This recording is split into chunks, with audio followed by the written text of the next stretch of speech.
Hi everyone, so I'm going to be going through the November 2025 Math Numeracy Unit 2 paper. I'm going to try and do it all in one video and then I'll split it up onto Google Classroom for you. Okay, so question number 1. It says, Rianne went for a walk on Saturday afternoon along a straight canal path. The travel graph shows her walk along the path. So we've got a distance time graph. We know that when it's traveling in a diagonal direction, she's moving.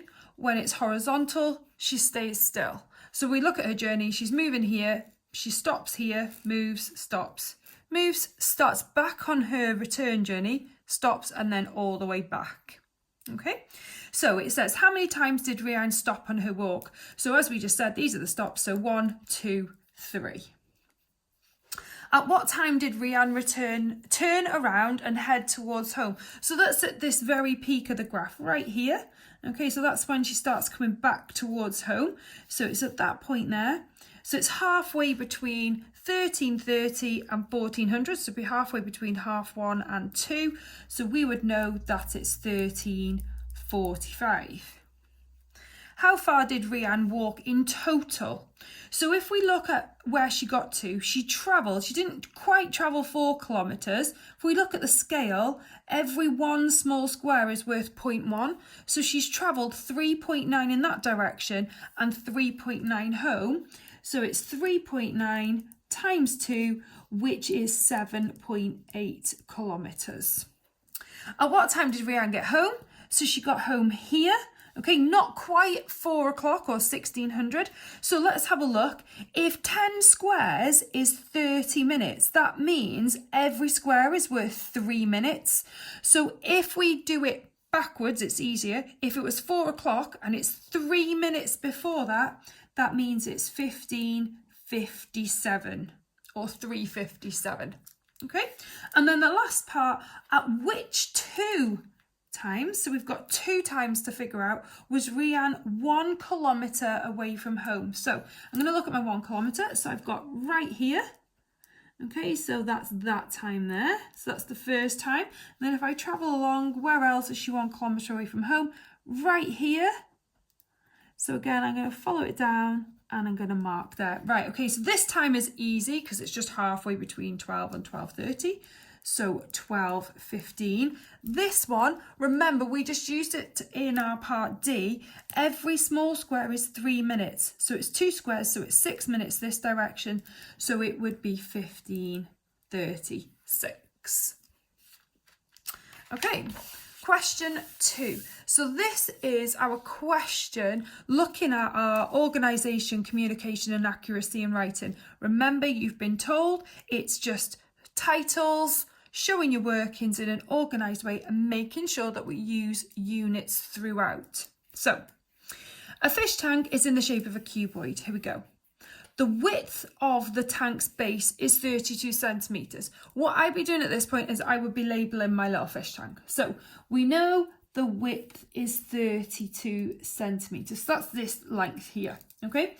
The length of the tank's base is 4 times its width. So let's actually write this because this is our OCW question. So let's put here length of tank. So remember I said little titles equals. So if it's 4 times its width, we've got to do the calculation. 4 times 32. It is calculator, so let's make use of it. 128. And this is measured in centimetres. So we would put our centimetres here to make sure we've got our units right. So I know that this now is 128 centimetres. The height of the tank is 48. So 48 centimetres. Okay, so we've got our labels on our fish tank. The height of water in the tank is 3/4 of the height of the tank. Okay, calculate the volume, so that's the maths that we've got to do, of water though in the fish tank. We don't want to know the volume of the cuboid, we want to know just the water. Give your answer in centimetres cubed. So we're keeping it in centimetres, we don't need to do any conversions. But what we do need to know is how much water is in the tank. So we're going to use this here. So we want to know, so the next thing I'm going to work out is the height of the water. And that is 3/4 of 48. Now this is really easy to do in your calculator. We remember that of means to times. So I'm going to do 3/4 times 48 on my calculator. So we'll use the fraction button, 3/4 times 48, and that gives me an answer of 36. So that is 36, remember, per unit centimetres. Okay, volume of water. Right, to work out the volume of a cuboid, you do length times width times height. We've got all three pieces of information. So the length of our fish tank is 128. The width is 32. Remember, we're just doing the height of the water, so we're going to use this value here. So it's 36. I will put all of those into my calculator. 128 times 32 times 36, and it gives me the answer 147,456. Remember the units, because that's going to make sure we get our 2 OCW. For part B, it wants us to write our answer to part A in litres. Now, if you've got this answer wrong, that doesn't matter. You can still get this mark down here. So what we would do is, to change from centimetres cubed to litres, okay, we divide by 1,000 because there are 1,000 centimetres cubed in a litre. So we're going to do 147,456 divided by 1,000. So it gives us 147.456 litres. Okay, question 3. Okay. Mr. Morgan asked 720 office staff to complete a survey. He wanted to find out which of the following they preferred to use at work: a desktop computer, a laptop, or a tablet. 230 office staff said that they preferred to use a laptop. 40% of those 230 staff work from home. So I can see straight away from this that I'm going to be doing something with percentages. Calculate how many of these office staff do not work from home. So we've got two options here. You could work out 40% of 230, and that's how many people work from home, and then we take it away. Or we could know that because 40% work from home, 60% do not work from home. Okay, because you see 40% in the question, I would imagine that that's what the majority of you would go for. So that's the way I'm going to do it, but it doesn't matter if you do it the other way as well. So we want 40% of 230. So remember, there are two ways we can do this on our calculator. We could use our percent button and times it by 230, or we could know that it's 0.4 and times that by 230. It doesn't matter which way you do it, it's going to give you the same answer. I'm going to use the percent button. I'm going to remind you where it is. So if you've got one of these, you use 40, then you go to catalogue, probability, and it's the top option. So 40% times 230, and it gives me the answer of 92. That's how many people work from home. Okay, we want to know how many people do not work from home. So I now need to do 230 take away the 92. So 230 take away 92, and it gives me the answer of 138. It's really important to make sure that you do that last part. Okay, the next part, part B. The results of Mr. Morgan's survey are displayed in the accurately drawn pie chart below.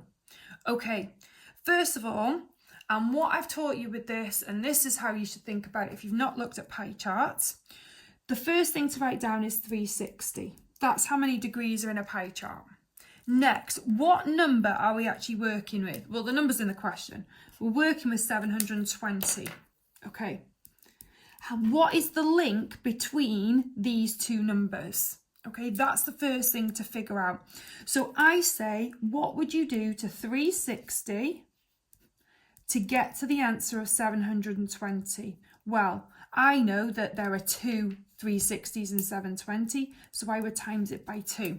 Now I know that, if I know the size of the angle, which we're going to measure in a moment, you will then just times your answer by 2 and it will tell you how many people there are. So making this little connection between 360 and the number of people in the pie chart question will tell you what to do to the pie chart.